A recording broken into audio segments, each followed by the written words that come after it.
झालं. शाळेची ही झालेली दुरावस्था बघून हृदयाचे ठोके बंद पडले. अहो, हे तर स्वप्न होतं, पण ही परिस्थिती कधी खरी होईल काही सांगता येत नाही. सावित्रीबाई फुले यांनी शिक्षणाची ज्योत पेटवली आणि ती ज्योत आपण विझू देणार आहोत का?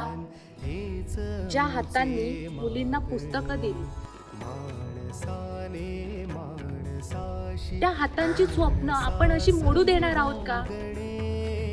ह्या 4 भिंती अजून उभ्या आहेत, पण त्यांच्यातलं आयुष्य संपायला काही वेळ लागणार नाही. आणि आयुष्य संपलं की आपली मराठी भाषा, आपली संस्कृती तेही संपायला काही वेळ लागणार नाही.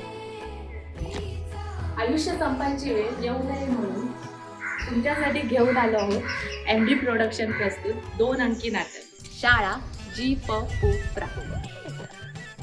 कुठे? अहो, सांगते आपल्याच मालवण तालुक्यातील तारकर्ली गावात श्री महापुरुष मंदिर येथे.